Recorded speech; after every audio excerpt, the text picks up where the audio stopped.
지난 나들목 교회에서 저희가 마지막으로 드렸던 그 예배가 참 긴 여운이 남아서 저도 그 여운이 참 오래 가더라고요.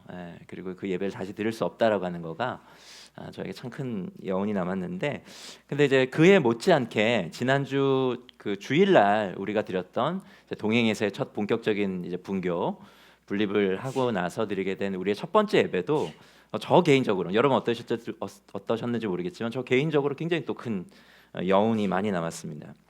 사실 공동체 예배였잖아요. 그래서 우리 아이들이 어떻게 예배를 드렸을까 궁금했어요. 궁금하고, 특별히 이제 저도 새 아이의 아빠잖아요. 새 아이의 아빠고, 그래서 우리 아이들이 어떻게 예배를 드렸을까 했는데, 그래서 저희 아이들이 쓴 제 자녀들이 쓴 마음으로 드리는 예배를 봤습니다.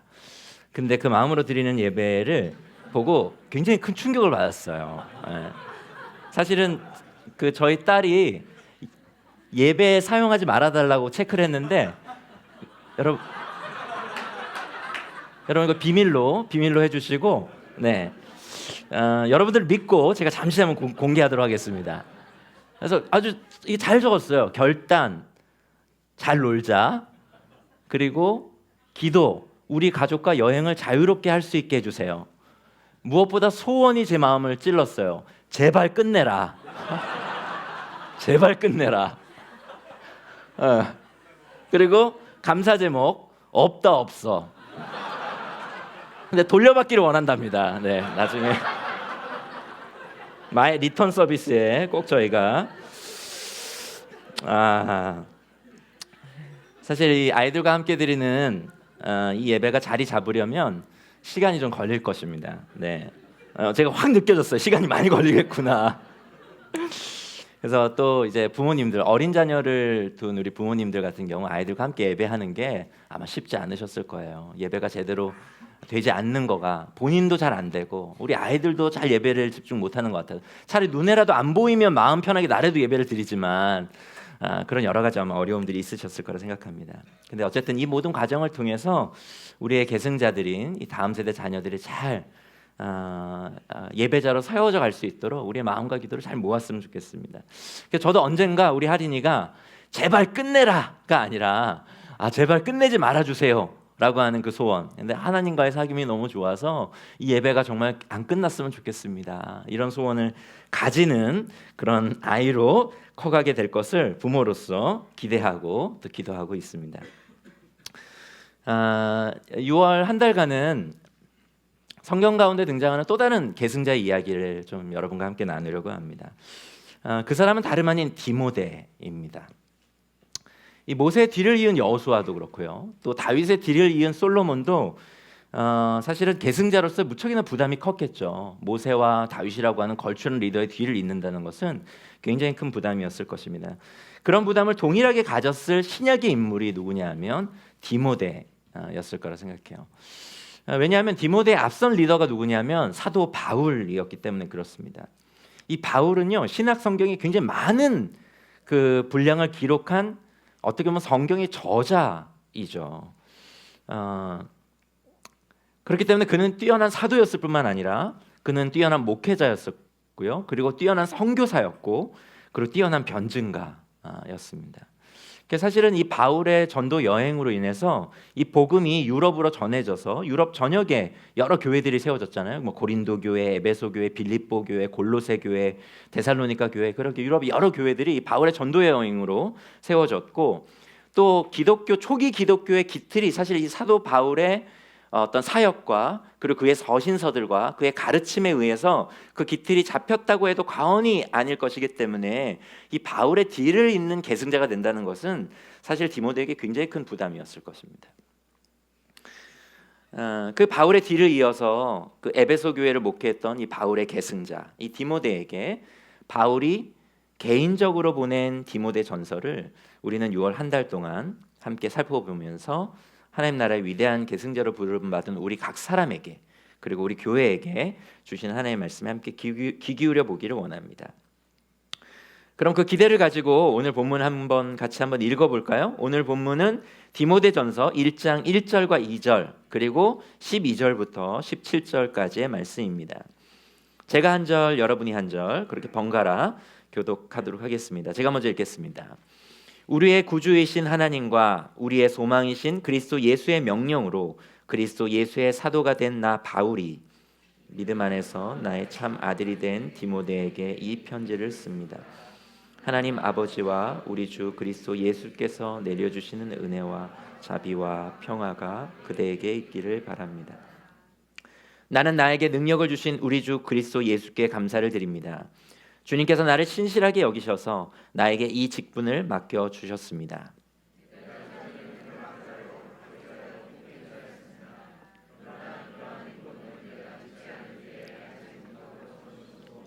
하나님께서 나에게 자비를 베풀어 주셨습니다. 우리 주님께서 나에게 은혜를 넘치게 부어 주셔서 그리스도 예수 안에서 얻는 믿음과 사랑을 누리게 하셨습니다. 그리스도 예수께서 죄인을 구원하시려고 세상에 오셨다고 하는 이 말씀은 믿음직하고 모든 사람이 받아들일 만한 말씀입니다. 나는 죄인의 우두머리입니다. 그러나 하나님께서는 나에게 자비를 베푸셨습니다. 그 뜻은 그리스도 예수께서 끝없이 참아주심의 한 사례를 먼저 나에게서 드러내 보이심으로써 앞으로 예수를 믿고 영생을 얻으려고 하는 사람들의 본보기로 삼으시려는 것입니다. 영원하신 왕, 곧 없어지지도 않고 보이지도 않는 오직 한 분이신 하나님께 존귀와 영광이 영원 무궁토록 있기를 빕니다. 아멘. 이 디모데 전서를 이해하려면 당연히 디모데가 누구인지 조금은 알 필요가 있을 것 같습니다. 디모데는 그 지금의 오늘날의 터키 지역, 아까 그 승인 이가 식구들이 후원하는 가정교회, 저기 선교지가 터키인데요. 그 터키 루스드라고 하는 지역이 있는데 그 지역에 살고 있는 사람이었습니다. 근데 사도행전 16장 1절에 보면은 이 디모데의 아버지는 그리스 사람이었고 이 어머니는 신앙이 아주 동독한 유대인 그리스도인이었어요.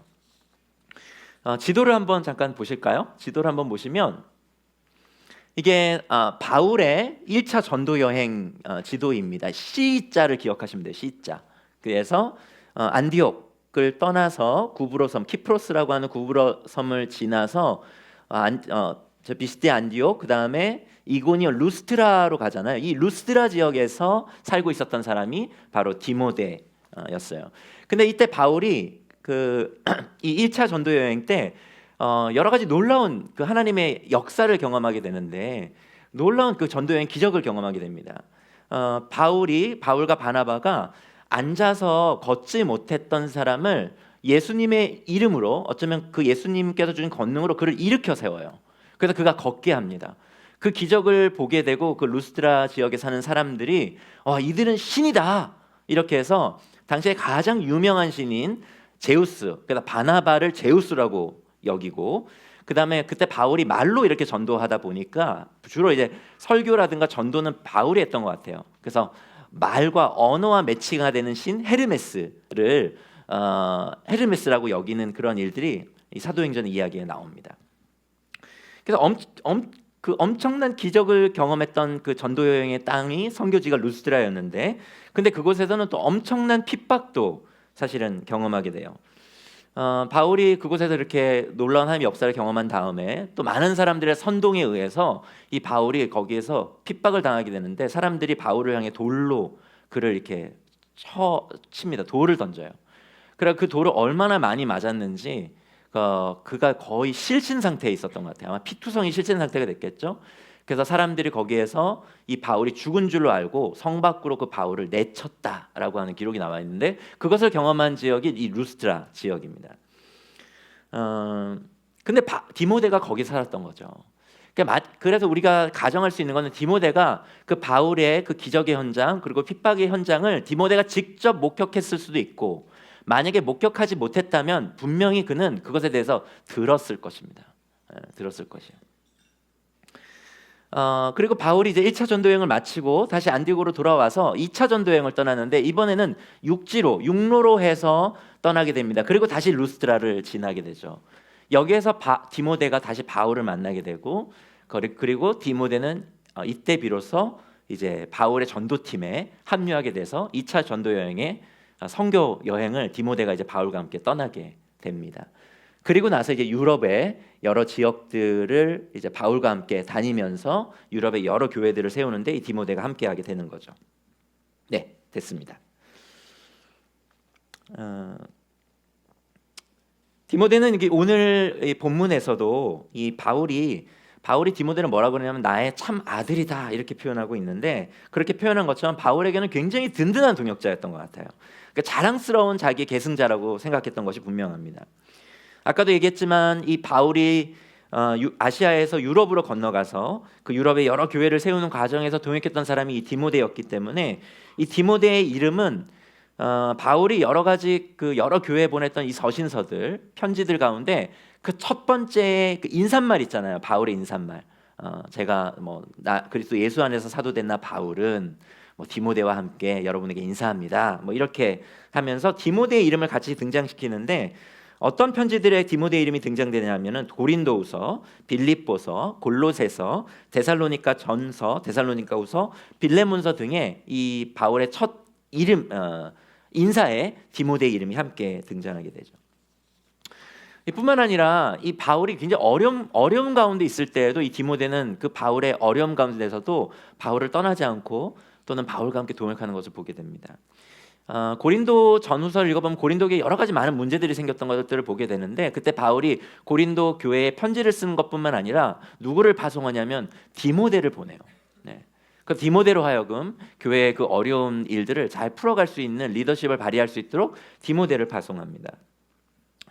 뿐만 아니라 바울이 로마에서 감금 생활을 하는 동안에도 그의 곁을 지킨 사람이 디모데였어요. 거의 한 20년 넘게 이 하나님 나라와 교회를 위해서 생사를 넘나들면서 동고동락한 바울의 아주 가까이 있었던 동역자가 바로 디모데였던 것입니다. 근데 바울이 그 여러 교회들을 이렇게 세워갈 때 가장 오랫동안 그 목회했던 교회가 어느 교회냐면 에베소 교회예요. 에베소 교회가 바울이 3년 정도 목회했던, 적어도 3년 정도 목회했던 그런 교회였는데, 그 에베소 교회의 이 목회자와 사역자로 이 디모데를 남겨둔 것입니다. 근데 문제는 이 에베소 교회 목회가 결코 녹록지 않았던 것 같아요. 우리가 아까 읽었던 본문 가운데서 바울이 디모데에게 축복을 하는 내용을 보게 되는데, 디모데전서 1장 1절과 2절을 우리가 다시 한 번만 읽어볼까요? 우리 아까 읽었지만 바울이 어떠한 축복의 내용으로 디모데를 축복하는지 여러분들이 한번 읽어주시겠습니까? 읽겠습니다. 시작. 우리의 구주이신 하나님과 우리의 소망이신 그리스도 예수의 명령으로 그리스도 예수의 사도가 된 나 바울이 믿음 안에서 나의 참 아들이 된 디모데에게 이 편지를 씁니다. 하나님 아버지와 우리 주 그리스도 예수께서 내려주시는 은혜와 자비와 평화가 그대에게 있기를 빕니다. 이 바울이 디모데에게 은혜와 평화와 더불어서 이 자비를 빌어주는데요. 개역 성경으로는 긍휼로 돼 있고 영어로는 mercy, 그러니까 즉 불쌍히 여김을 받는 것, 그 은혜를 구합니다. 근데 오늘 우리가 보는 이 세번역 성경으로 번역된 이 자비라고 하는 단어, 긍휼이라고 하는 단어, 이 mercy라고 하는 이 단어는 바울이 자신의 편지에서 몇 번 사용하냐면 단 10번 사용해요. 10번. 근데 그 단 10번 중에 4번을 디모데에게 사용합니다. 디모데에게. 하나님 자비를 그 디모데에게 주십시오. 긍휼을 디모데에게 주십시오. 하나님 디모데를 불쌍히 여겨 주십시오. 그러니까 아마도 바울은 디모데를 위해서 기도할 때 그의 주된 기도가 뭐였냐면, 하나님 디모데를 긍휼히 여겨 주십시오. 하나님 디모데를 불쌍히 여겨 주십시오라고 하는 기도가 아마 디모데를 향한 주된 기도였던 것 같아요. 그러니까 분명히 디모데는 바울에게 더 잘 훈련되고 잘 준비된 지도자고 훌륭한 계승자였던 것은 분명하지만, 그가 연소한 사역자로서 목회하면서 여러 가지 어려움들을 맞닥뜨렸다는 것을 바울은 아마 직감했던 것 같습니다. 그 에베소 교회의 여러 가지 많은 그 목회에 녹록지 않은 일들을 바울이 들으면서, 바울이 근데 빠른 시간에 에베소 교회를 갈 수 없었기 때문에 큰 어려움 가운데 있는 이 에베소 교회의 젊은 사역자인 이 디모데에게 바울이 편지를 쓰기로 한 것이죠. 그것이 바로 오늘 우리가 살펴보고 있는 이 디모데 전서입니다.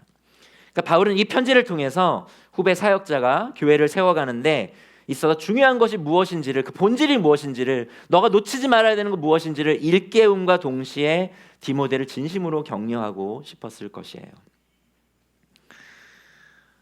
그런데 바울이 이 디모데를 어떻게 격려하는지를, 이 편지를 통해서 디모데를 어떻게 격려하는지를 우리가 좀 살펴볼 필요가 있는데, 이 바울이 디모데를 격려할 때 이렇게 격려하지 않습니다. 디모데야, 너는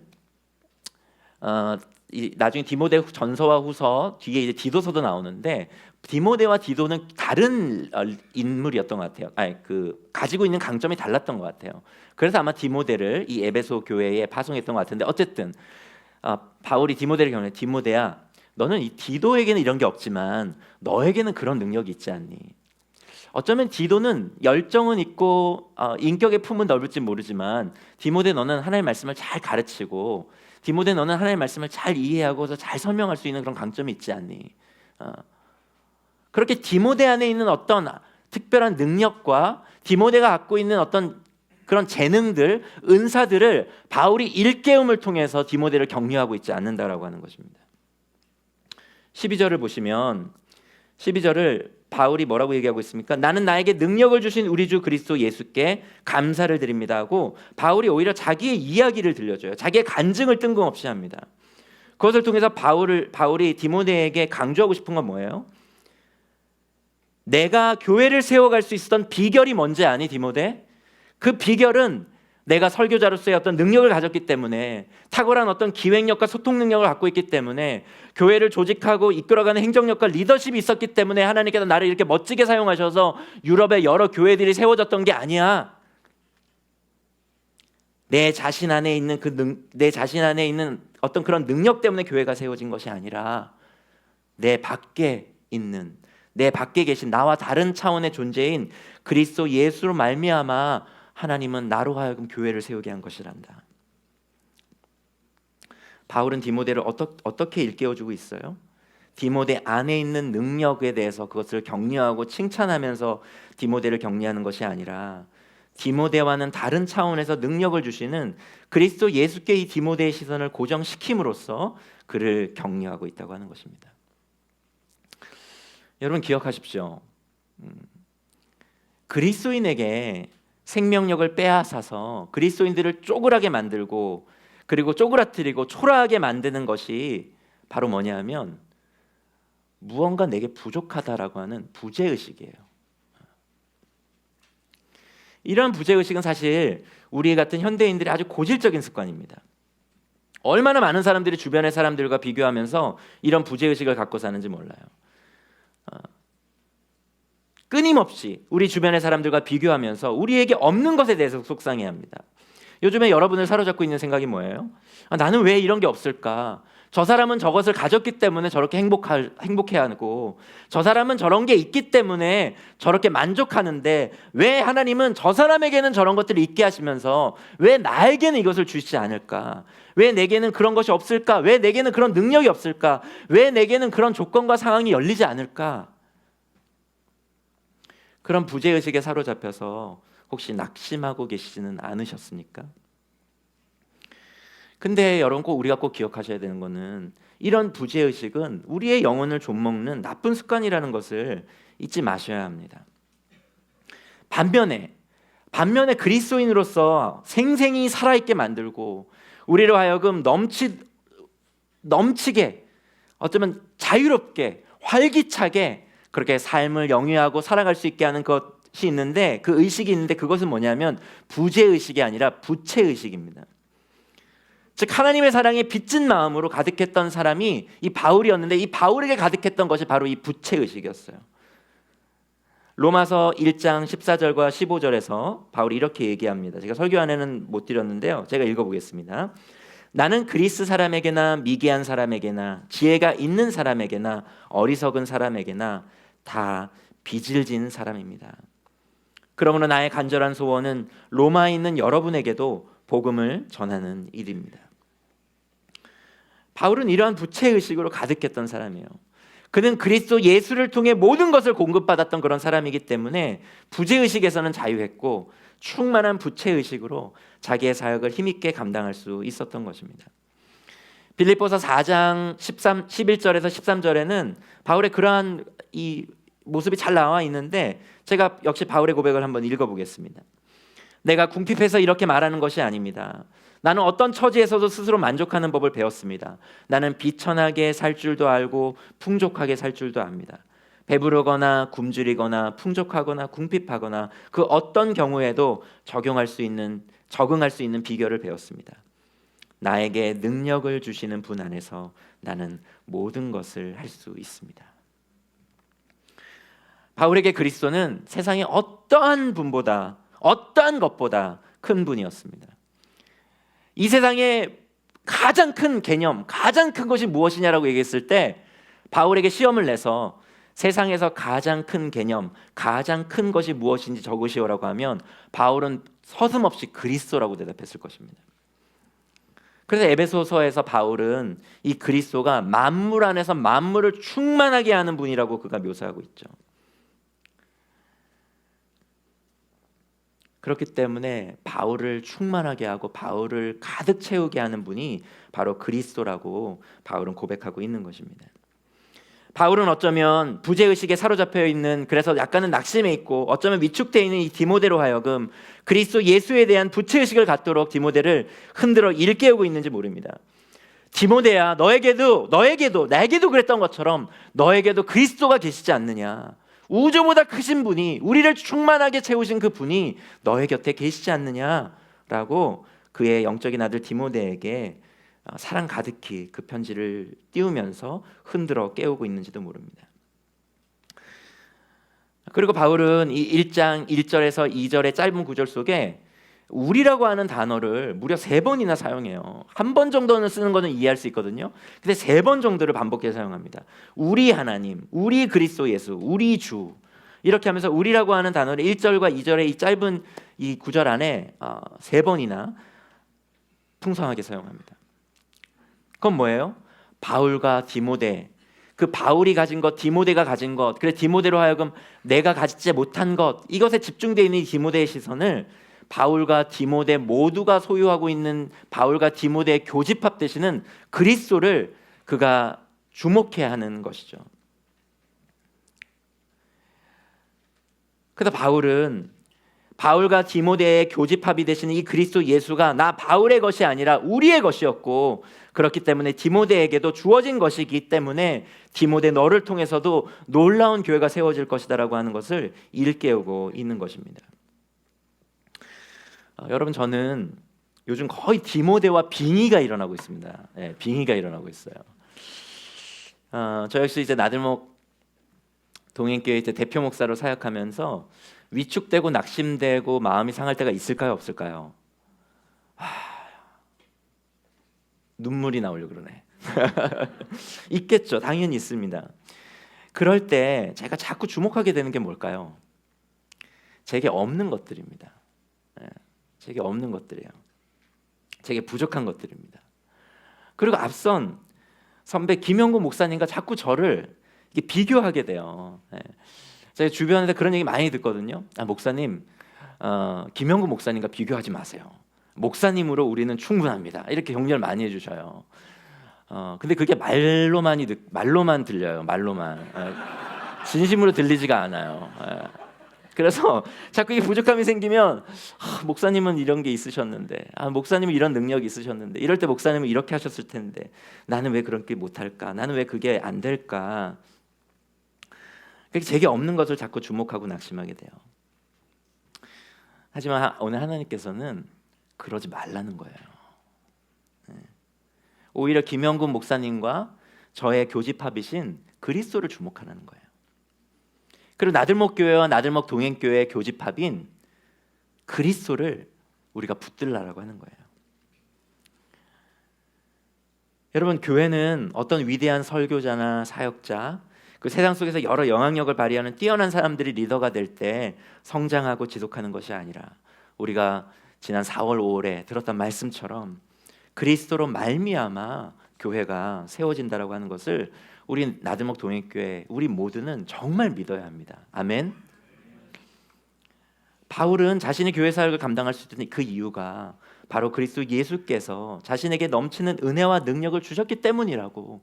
내 안에 있었던 것으로 내가 교회를 세운 것이 아니라 내 밖에 계셨던 그리스도께서 내 안에 하나님의 그 놀라운 능력을 부어주셨기 때문에 내가 이 일을 감당할 수 있었다라고 바울이 고백했던 것처럼 동일하게 디모데에게, 동일하게 우리에게도 그리스도께서 주신 그 능력으로 교회를 세우라고 이야기하고 계신 것이죠. 나아가 바울은 자기 자신의 이야기를 계속해 나가면서 스스로를 어떤 위대한 사도와 리더, 지도자로 묘사하지 않고 오히려 자기를 비하하는 듯한 말로 묘사해요. 이 권위를 얻으려면요, 예를 들면 이런 거죠. 만약에 나들목 동행교회 홈페이지에서 저의 사진을 찍을 때는 어떻게 찍는 게 좋아요? 밑에서 아래에서 이렇게 찍는 게 좋아요. 이게 권위 있어 보이거든요. 그렇죠? 약간의 포장되어서 어떤 권위 있는 리더로, 카리스마적인 리더로, 능력 있는 리더로 보이고 싶어하는 게 앞서 이끄는 리더들의 마음이겠죠. 그래서 그 권위를 통해서 나에 따르는 팔로워들로부터 권위를 얻고, 그래서 그들로 하여금 순종하고 잘 따라올 수 있게끔 힘을 얻고자 하는 게 리더의 마음이거든요. 그러면 리더는 자기를 잘 포장하고 그리고 잘 꾸미는 것이 세상의 모든 리더들의 공통점입니다. 그렇지 않나요? 근데 바울은 디모데에게 자기 이야기를 할 때, 디모데야, 내가 어떤 사람인지 알지? 너 나 믿지? 내가 어떻게 능력이 있는지 알지? 그러니까 내 말을 들어라고 자기를 포장해서 권위를 얻으려고 하기보다 오히려 자기가 얼마나 비참한 사람이었는지를 이야기하게 됩니다. 이게 참 놀라워요. 오히려 자기를 비하하는 것 같아요. 13절을 보면 바울이 자기를 뭐라고 얘기합니까? 디모데야, 내가 누구였는지 아니? 나는 회방자였고 박해자였고 폭행자였다. 이렇게 자기를 얘기합니다. 그리고 15절에서는 자신을 죄인의 우두머리, 새 번역, 우리 번역엔 그런데 개역 성경에는 죄인 중에 괴수라고 표현했고요. 그리고 NIV 같은 영어 성경에서는 최상급 표현을 쓰고 있어요. 가장 악하고 가장 나쁜 죄인으로 바울이 자기를 묘사하고 있습니다. 사실 예수님 다음으로 성경 가운데 위대한 인물을 뽑으라면 많은 사람들은 아마 바울을 뽑을 것입니다. 왜냐하면 바울은 신약 성경의 반 이상을 기록했거든요.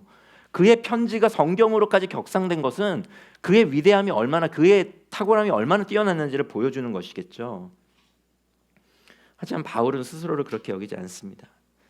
죄인들 가운데 최상급으로 자기가 그 가장 나쁜, 가장 최상급의 죄인이라고 그렇게 바울이 이야기해요.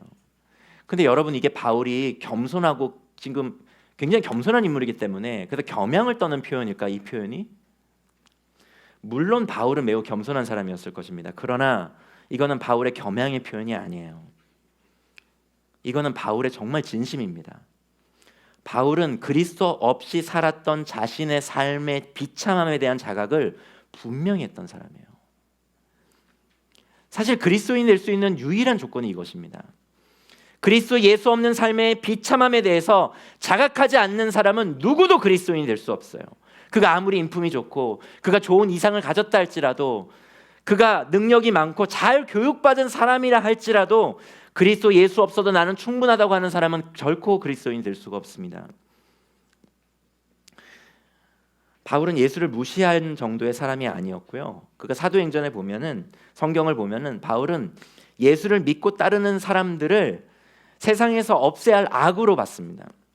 그래서 그들을 잡아 가두는데, 잡아서 가두는 것뿐만 아니라 그를 죽이기 위해서 열심을 내었던 사람이 바로 바울이었어요. 그래서 바울에 의해서 죽임을 당했던 사람이 스데반 집사님이었잖아요.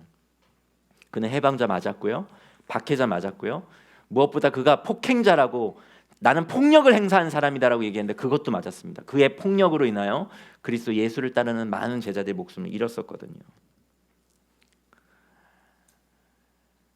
그런데 그를 예수님이 용서하신 것입니다. 그런 바울조차도 구원에 내시기 위해서 예수께서는 스스로 십자가에 오르셔서 자신을 못 박아 자신의 피를 다 쏟으시면서까지 그 바울의 그 하나님을 향한 그 반역죄의 그 죄의 대가를 예수께서 다 지신 것이죠.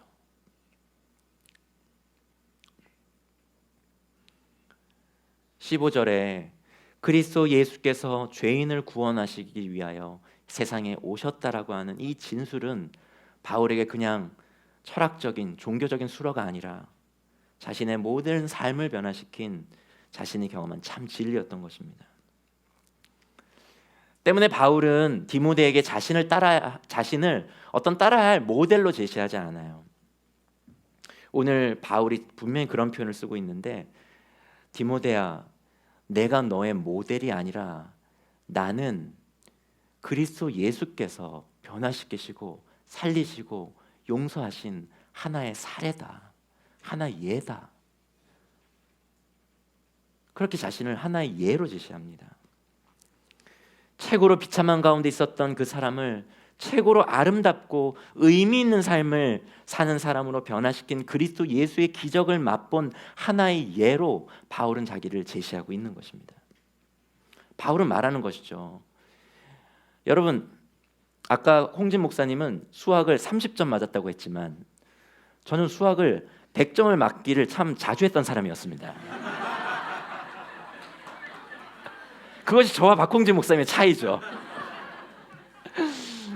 좀 미적분도 잘했습니다.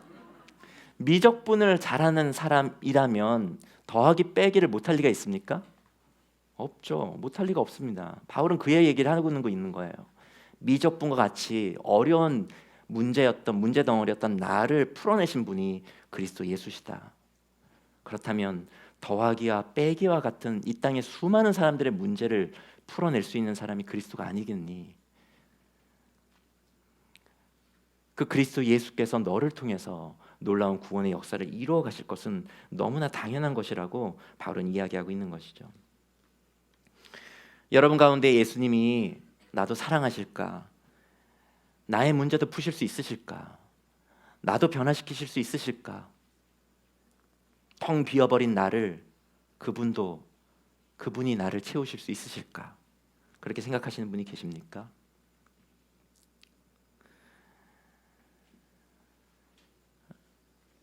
최근에 한 살인 사건이 있었죠.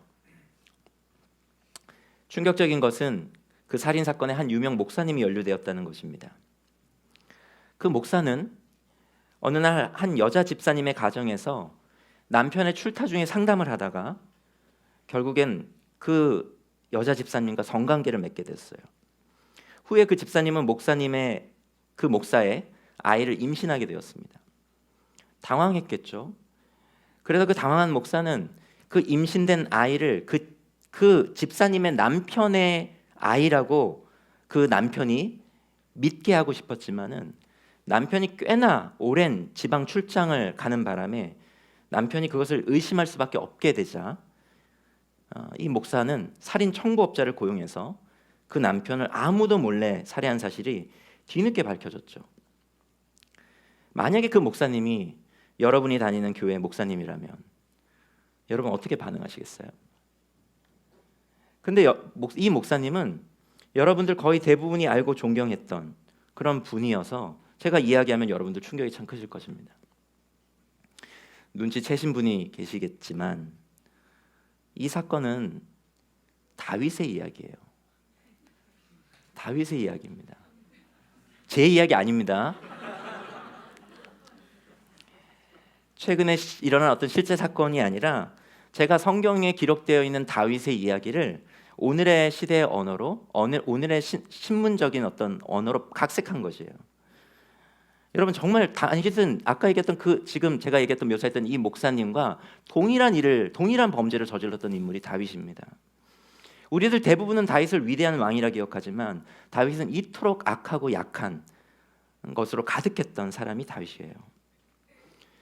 근데 심지어 성경에서는 이 약하고 이 연약함이 많은 이 다윗을 하나님은 자신의 마음에 합한 자였다라고 이야기하고, 그리고 다윗을 이스라엘의 초대 왕으로, 그리고 예수님이 그 다윗의 자손으로 오시게 되었다고 하는 것이죠. 여러분, 다윗은 우리의 모델이 아닙니다.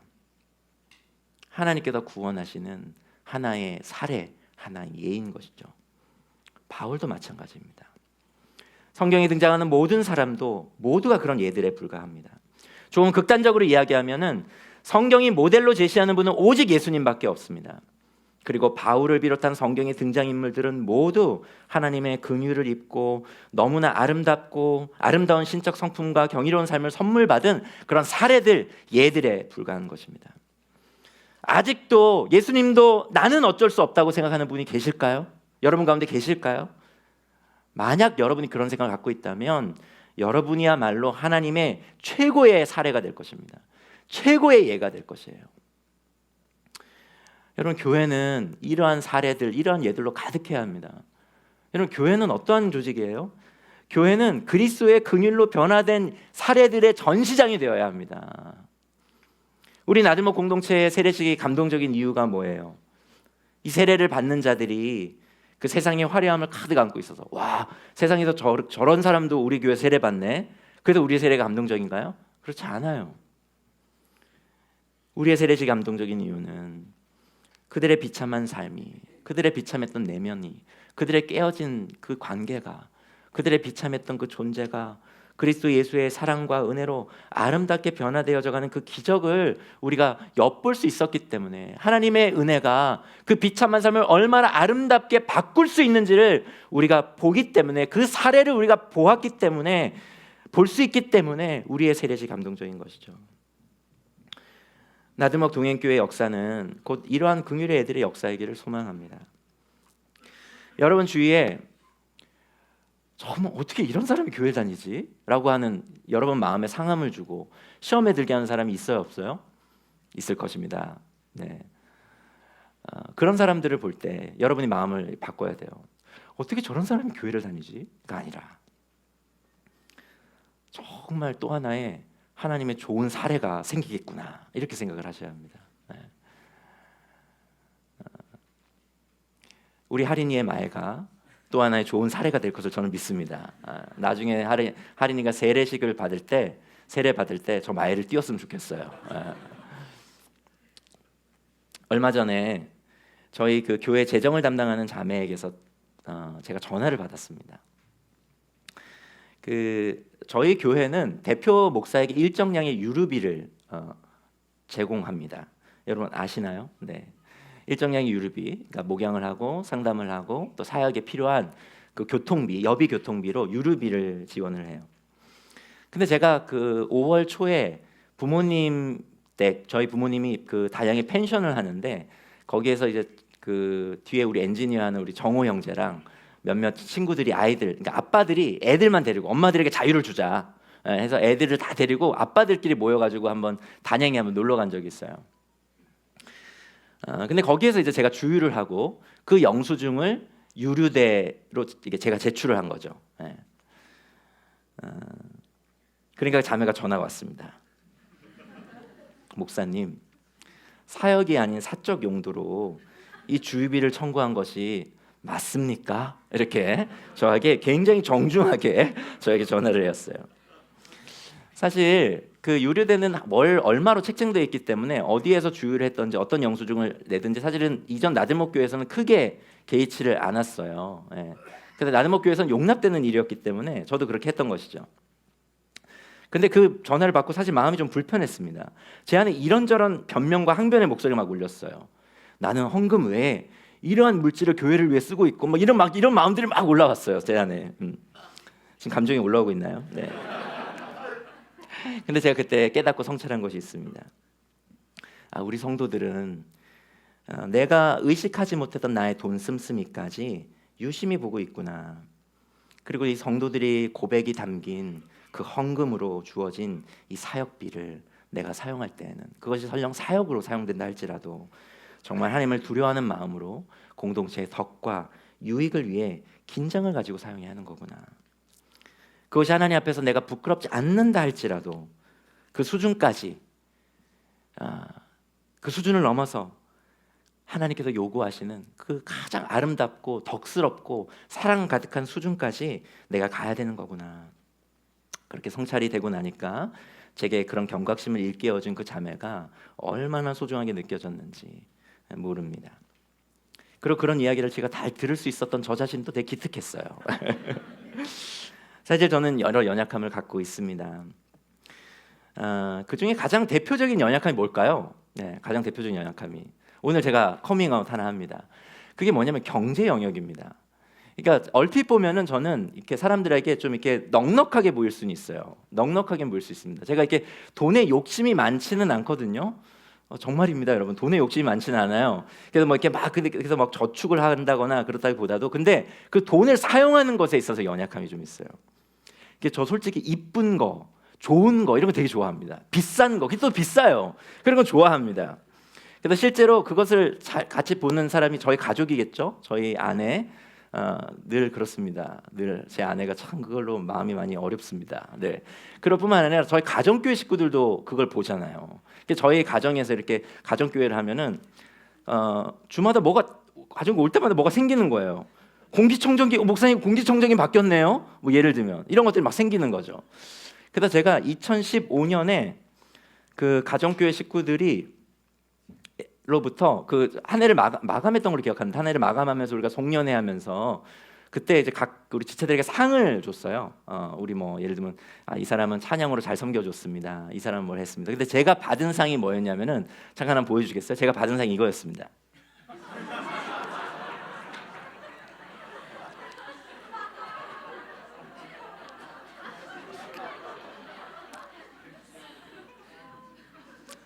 영광스럽습니다.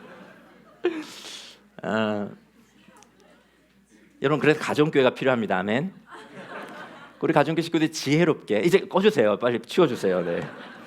지혜롭게 저에 대해서 조언하는 것이죠. 굉장히 유쾌하게 조언한 것입니다. 부끄럽습니다, 여러분. 사실은. 네. 여러분 너무 실망스러우셨나요? 오늘 교회를 여기 오려고 결정했는데 대표 목사의 수준을 보니까 이거 안 되겠다. 근데 여러분, 이런 저도 하나님의 긍휼의 하나 예가 되고자 합니다. 저 역시 여러분이 따르고 본받아야 할 모델이 될 수 없습니다. 하나님께서 여러분 앞에 저를 그렇게 세우지 않으셨어요. 저는 너무나 부족하고 연약함이 많은 사람입니다. 하지만 이런 저를 그리스도 예수님께서 사랑하십니다. 그럼에도 불구하고 이런 저를 믿어주세요. 그리고 심지어 이렇게 설교자로 세우기까지 하시고 대표 목사로까지 세우셨습니다. 제가 잘나서가 아니라 저를 훌륭한 예시로 세상에 보이고 싶으셔서 그런 것입니다. 그래서 저 역시 훌륭한 그리스도 예수의 예가 되기를 원합니다. 스스로를 위해서 멋지고 비싸고 이쁜 것을 그렇게 취하고 살던 제가 한 해 한 해 그리스도를 따라가면서 부족하지만 조금씩이라도 더 검소한 삶, 그리고 잉여의 물질로 필요한 자들을 채우고 섬기는 삶을 살아내는 그 아름다운 삶을, 예수님께서 심지어 바울을 위해서, 디모데를 위해서, 그리고 우리를 위해서 자신의 물질, 에너지, 시간뿐만 아니라 자기의 생명까지 내어주시면서 우리를 구원해내셨던 것처럼 저도 제게 주어진 것들로 사람들을 살리기 위해서 애쓰는 그런 또 하나의 예가 되고자 소망하며 이 길을 걸어가고 있는 것입니다. 그러기 위해서 제가 비교할 대상은 한국교회 다른 목사님들이 아닙니다. 심지어 나들목교회의 사역자들도 아니에요. 제가 비교할 유일한 대상은 그리스도 예수이십니다. 그가 남기신 그 삶의 자욱에 제 삶을 포개면서 그분의 긍휼의 예로 저도 빚어가기를 저는 소망합니다. 여러분에게도 동일하게 제가 도전합니다. 그리스도와 여러분들을 견주십시오. 주변의 사람들과 여러분들을 견주지 마십시오. 심지어 다른 그리스도인들과 여러분 견주지 마십시오. 그들보다 조금 더 낫다고 해서 박수칠 일이 아닙니다. 우리가 견주어야 할 대상은 우리 주변의 다른 한국교회들이 아닙니다. 심지어 과거의 나들목 교회도 아니에요. 그리고 우리 형제 네트워크 4개의 교회도 아닙니다. 우리가 견주어야 할 유일한 대상은 그리스도이십니다. 이 세상이 기다리는 그리스도인은, 그리고 교회는 파편적이라도 할지라도 이 그리스도의 아름다움을 반사해낼 수 있는 사람들, 그 사람들이 바로 이 세상이 기다리는 그리스도인이요 또 교회입니다. 여러분, 뿌리 뽑힌 나무는 그 나무가 무엇이든지 간에 시간이 지나면 결국 죽게 되죠. 그리스도로부터 뿌리가 뽑힌 채 살아가는 누구도, 그가 누구이든지 간에, 그가 지금 무엇을 가진 사람이든지 간에, 그가 어떠한 것을 자랑하든지 간에 그리스도께 그가 뽑힌 자라면 그는 모든 것의 아름다움을 결국 잃어가면서 결국 죽고 말 것입니다. 교회와 우리 그리스도인은 물론이지만 하나님께서 지으신 모든 사람들에게 그것은 동일하게 적용되는 사실입니다. 교회를 교회답게, 그리스도인을 그리스도인답게, 인간을 인간답게 할 수 있는 유일한 분은 그리스도 예수이시고, 우리를 채우실 수 있고 충만하게 할 수 있고 이 세상을 가득 차게 할 수 있는 유일한 분은 그리스도이십니다. 그리고 이 교회를 정말 아름다운 진짜 참 교회로 세우시는 분이 바로 그리스도이십니다. 때문에 그리스도를 놓치면 우리는 모든 것을 놓치는 것입니다. 우리에게 능력을 주시는 그리스도, 우리를 변화시키는 그리스도의 그 크배를 잊지 않고 그리스도 중심의 아름다운 교회를 세워가는 우리 나들목 동행교회가 되기를 간절히 소망합니다. 여러분 한 명 한 명이 그리스도 예수께 연결되기를 바라고, 그리고 여러분 서로가 그리스도 예수께 서로를 연결하는 그러한 바울이 자기 자신을 그렇게 했던 것처럼 예수와 지체들을 연결하는 중매쟁이가 여러분이 되셨으면 좋겠습니다. 함께 기도하시겠습니다.